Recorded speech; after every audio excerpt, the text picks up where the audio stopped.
we are going to discuss terms and conditions for acceptance of deposit.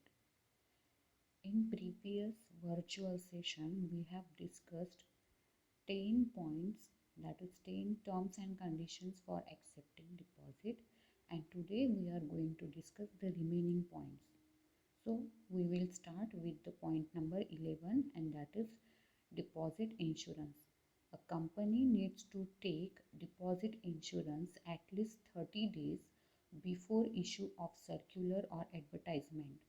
If the amount of deposit plus interest on it is up to rupees 20,000, insurance is to be taken. तो अगर company 20,000 या उससे ज़्यादा का deposit लेने वाली है तो कंपनी को डिपॉजिट इंश्योरेंस का कॉन्ट्रैक्ट साइन करना पड़ेगा 30 दिन पहले ही। सर्कुलर या एडवर्टाइजमेंट डिपॉजिट के लिए इशू करने के पहले ही 30 दिन से पहले कंपनी को ये डिपॉजिट इंश्योरेंस कॉन्ट्रैक्ट साइन करना पड़ेगा। Next point is obtain credit rating.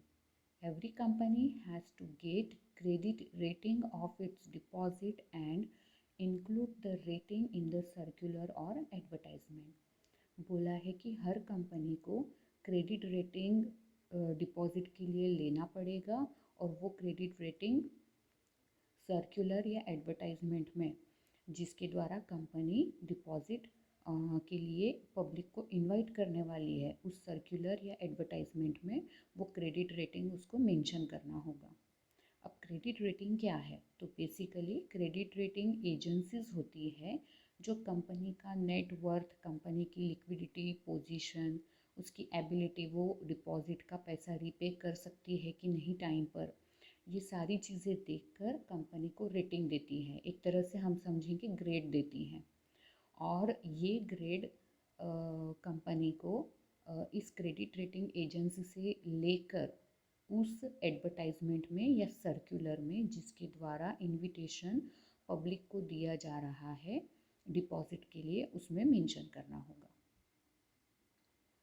Next point is open deposit repayment reserve account. Every company accepting deposit has to open in a scheduled bank a deposit repayment reserve account, जिसको short में DRR account भी बोलते हैं. Has to open a DRR account. So हर कंपनी जो deposit accept कर रही है उसको शेड्यूल बैंक में एक DRR अकाउंट ओपन करना पड़ेगा.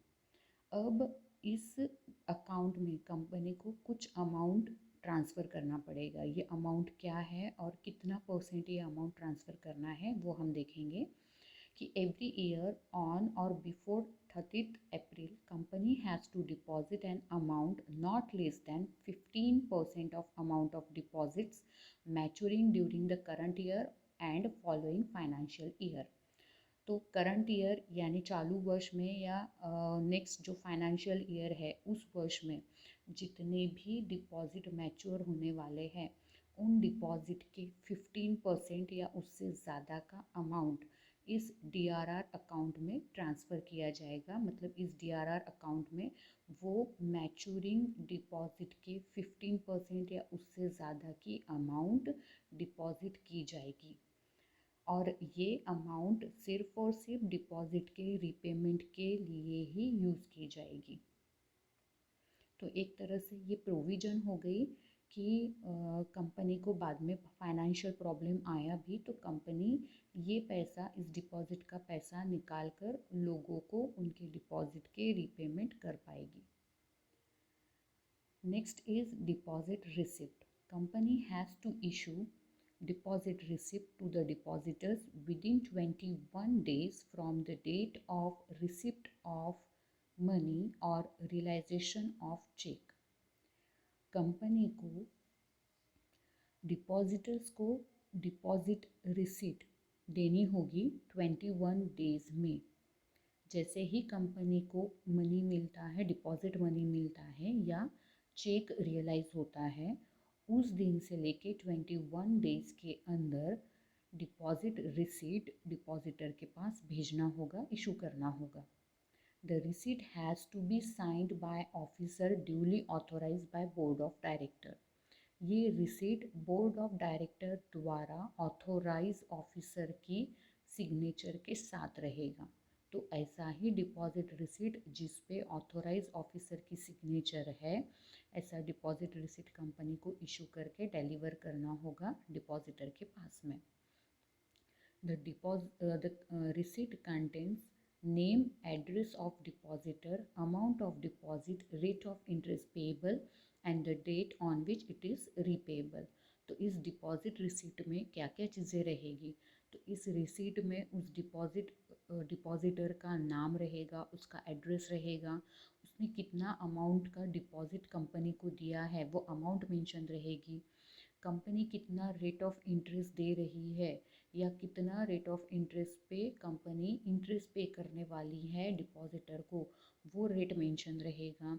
डेट रहेगी जब कंपनी इस डिपॉजिट का रिपेमेंट करेगी। तो इस तरह की सारी डिटेल्स उस डिपॉजिट रिसिट में रहेगी जो कि कंपनी को 21 डेज के अंदर डिपॉजिटर को देना है। Next one is register of deposit. A company has to maintain a separate register for deposit accepted or renewed at its registered office. Company को एक सेपरेट रजिस्टर बनाना पड़ेगा उन डिपॉजिट का जो फ्रेशली कंपनी ने एक्सेप्ट किया है, और साथ ही में उन डिपॉजिट्स का भी जो कंपनी ने रिन्यू किया है, और ये रजिस्टर कंपनी को उसका जो रजिस्टर्ड ऑफिस है वहाँ पर रखना होगा, मेंटेन करना होगा। The details of deposit along with the details of depositors should be entered in the register of deposit within 7 days from the date of issue of deposit receipt। तो deposit receipt issue होने के बाद में 7 days के अंदर उस depositor की details और अमाउंट ऑफ डिपॉजिट, उसकी सारी डिटेल्स इस रजिस्टर में नोट डाउन करनी होगी कंपनी को। Next one is return of deposit. Company has to file on or before 30th June every year with the registrar of companies a return of deposit। The return gives details of deposit with the company as on 31st March of that year। तो 31 मार्च ये year ending होता है, तो इस time तक company के पास में कितने डिपॉजिट्स है, कितनी अमाउंट ऑफ डिपॉजिट है, इसका डिटेल एक रिटर्न में फिलअप करके कंपनी को उसके रजिस्ट्रार के पास में 30 जून के पहले फाइल करना होता है।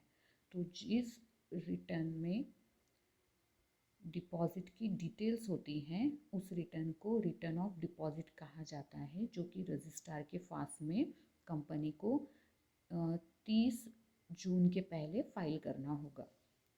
Next one is interest. The maximum rate of interest on deposit depends upon the guidelines given by the reserve bank of India from time to time.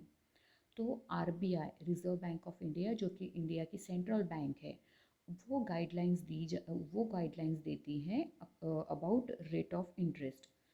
तो मैक्सिमम कितना रेट ऑफ इंटरेस्ट कंपनी ने deposit पे देना चाहिए ये depend करेगा RBI के guidelines पे। In case of premature repayment of deposits, company can deduct 1% interest from the rate of interest stated at the time of acceptance of deposit। तो मान लो कंपनी जब भी डिपॉजिट एक्सेप्ट करती है तो पहले ही टर्म्स और कंडीशंस फिक्स होती है कि कितना रेट ऑफ इंटरेस्ट देने वाली है कंपनी। तो इन केस अगर प्री मैच्योर रिपेमेंट हुआ डिपॉजिट का, प्री मैच्योर यानी ड्यू डेट के पहले अगर कंपनी ने डिपॉजिट का रिपेमेंट कर दिया, तो कंपनी को राइट दिया है कि वो 1% का बैच 1% इंटरेस्ट डिडक्ट कर सकता है उस रेट ऑफ इंटरेस्ट में से जो कंपनी ने पहले मेंशन किया है एक्सेप्टेंस के टाइम पे। Next one is for deposit matured and claimed but remained unpaid by the company has to pay a penal interest or penal rate of interest at rate 18% for the overdue period. अब इसके साथ में ही बताया है कि अगर deposit mature हो गया है और जो डिपॉजिटर्स है उन्होंने क्लेम भी किया है लेकिन कंपनी ने उसको अनपेड रखा है, मतलब कंपनी ने अभी तक वो पे नहीं किया है डिपॉजिट मनी, तो ऐसे केस में कंपनी को 18% तक का बैच देना पड़ेगा as a penal interest. Okay, next one is right to alter terms and conditions. A company cannot either directly or indirectly alter the terms and conditions of the deposit. तो बोला है कि जो डिपॉजिट से रिलेटेड टर्म्स और conditions है, मतलब repayment का डेट या फिर रेट ऑफ इंटरेस्ट, तो ये सारे टर्म्स और कंडीशंस पहले ही फिक्स कर ली जाती हैं डिपॉजिट एक्सेप्ट करने से पहले. तो कंपनी इन टर्म्स और कंडीशंस को बाद में डायरेक्टली या इनडायरेक्टली चेंज नहीं कर सकती, अल्टर नहीं कर सकती. सो डिपॉजिट से रिलेटेड टर्म्स कंडीशंस हो या डिपॉजिट ट्रस्ट डीड से रिलेटेड टर्म्स कंडीशंस हो या डिपॉजिट इंश्योरेंस कॉन्ट्रैक्ट हो, एक बार इनकी टर्म्स और कंडीशंस फिक्स हो गई तो कंपनी वो जो डिपॉजिट का सर्कुलर है या एडवर्टाइजमेंट है वो इशू हो चुका है, कंपनी ने अगर डिपॉजिट एक्सेप्ट कर लिए है तो उसके बाद में कंपनी इसकी टर्म्स और कंडीशंस चेंज नहीं कर सकती, अल्टर नहीं कर सकती. सर्कुलर इशू होने के पहले कंपनी डिपॉजिट के टर्म्स और कंडीशंस चेंज कर सकती है, जो डिपॉजिट ट्रस्ट डीड है उसके टर्म्स कंडीशंस चेंज कर सकती है. बट एक बार सर्कुलर इशू हो गया और कंपनी ने डिपॉजिट एक्सेप्ट कर लिए तो उसके बाद में कंपनी के पास में राइट नहीं रहता है डिपॉजिट से रिलेटेड और बाकी चीज़ों से रिलेटेड टर्म्स कंडीशंस को अल्टर करने का. Next one is disclosure in financial statement. A company has to disclose in its financial statement by way of notes the money received from the director or relatives of director in case of private company. तो हमने ये देखा है कि company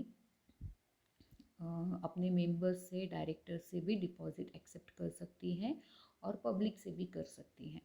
तो जब भी कभी कंपनी अपने डायरेक्टर से डिपॉजिट एक्सेप्ट करती है तो कंपनी को वो अपने फाइनेंशियल स्टेटमेंट यानी ही बैलेंस शीट में नोट, स्पेशल नोट के द्वारा डिस्क्लोज करना होगा. और अगर प्राइवेट कंपनी है तो उसको डायरेक्टर या डायरेक्टर के रिलेटिव से अगर प्राइवेट कंपनी ने डिपॉजिट लिए हैं तो ये चीज़ उनको अपनी बैलेंस शीट में मेंशन करना होगा, डिस्क्लोज करना होगा. Next one is punishment. As per the Companies Act, an officer of company who is in default for contravention of the provision of the act is punishable for fraud. तो companies act के हिसाब से ऊपर जो terms conditions दी हैं उसको अगर कोई ऑफिसर फॉलो नहीं करता है या कॉन्ट्रावेन करता है, ब्रीच करता है, उसका वॉयलेशन करता है, कंपनीज एक्ट में जो रूल्स बताए हैं उसका अगर वॉयलेशन करता है तो he will be punishable for fraud. Next is Maharashtra government has passed the Maharashtra Protection of Interest of Depositors in Financial Establishment Act 1999 to protect the interest of depositors. The companies in the Maharashtra will be punished for contravening the provision of this act also. तो companies act ये central law है लेकिन Maharashtra state ने भी depositors के interest को protect करने के लिए 1999 में एक स्पेशल एक्ट बनाया है और उस एक्ट के अंतर्गत भी अगर इस एक्ट की प्रोविजंस का कॉन्ट्रावेंशन होता है, ब्रीच होता है, इसके रूल्स अगर तोड़े जाते हैं तो इस एक्ट में जो पनिशमेंट बोली है वो भी ऑफिसर्स को पनिशमेंट हो सकती है. तो इस तरह से हमारे ये 20 terms and conditions relating to acceptance of deposit complete होते हैं.